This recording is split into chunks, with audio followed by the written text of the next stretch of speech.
The piece uses balletic form with some free-flowing movement.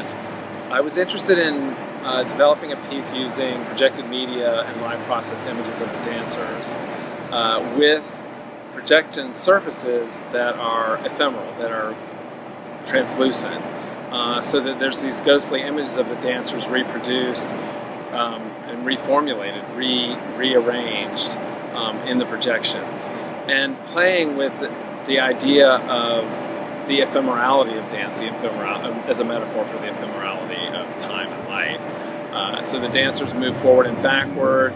The images are going to be processed to move forward and backward. So you get this kind of multiplicity of time, of the relationship of the dancers to their own images in time.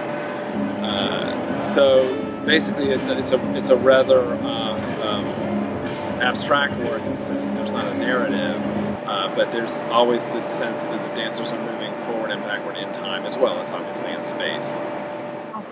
I'm not so concerned about it looking great on stage. I'm more concerned about developing something that I'm interested in. That I think if I'm interested in it, the audience will be interested in it. That there's some parts of it that are intriguing in some way to me and hopefully to the audience. I like it. Can we do that again? Now this particular broadcast, I want to get into it this way. Intense. Provocative.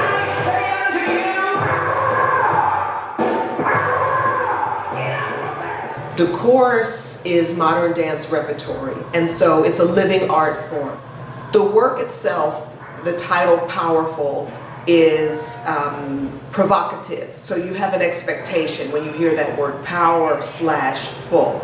And it's an aesthetic-based piece. It's about energy, it's about form, and a type of movement. This piece was made after I left the company, so it was exciting for me because I got to get an insider's view of a piece that was created when I wasn't there. So it kind of extended the life of what the company means to me.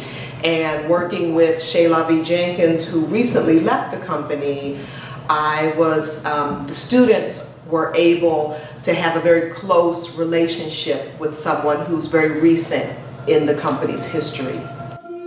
Once we go into rehearsal, we take it very seriously. There's a lot of mental work, a lot of physical work, there's improvisation involved.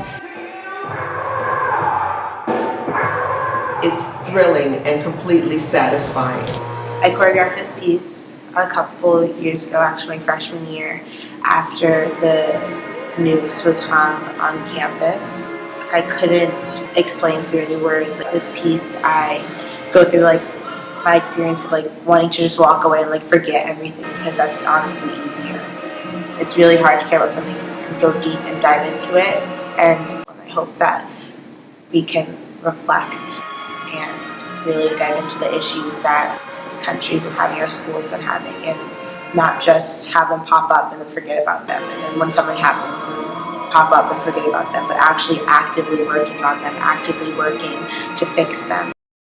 My piece right now, it's about this dichotomy of movements between dancers and the exploration of classical and contemporary choreography. The music just works really well with dance, and I like it that has a lot of ups and downs in the music. There's pauses, it doesn't go all the way through, so that allows for a change in movement as well with the dancers. So it starts off there's 3 dancers. One of them is going to be doing contemporary movements from the very beginning, neoclassical ballet, and then over time the other 2 dancers, who will have started off very classically, are going to switch into more contemporary movement. I also really want to explore some ideas that are found in classical ballet and how from there explore how those movements can become contemporary, and how this idea of a corps de ballet can be individualistic as well.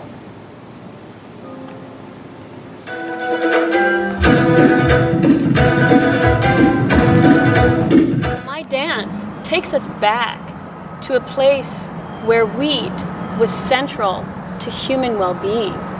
I began interviewing family members and farmers, mostly history on Southern Italian wheat practices before industrialization. All of those gesticulations that we have in the dance come from these stories. Part of the challenge of making this dance, though, of course, is the wheat bales. And they are a living thing. And we like it that way because it is keeping us at the, sort of forefront of our honesty in the performance. And at any moment, it starts to collapse below her feet, and she has to somehow maintain her composure and her steadiness as the performer. The process has been quite naturalistic and improvisational. We've worked a lot from the stories, a lot from the gestures, but while the dance definitely conjures images for me, it is not a linear story. I'm trying to make something that has a little bit of mystery around it and is purely devotional to the earth and its presence.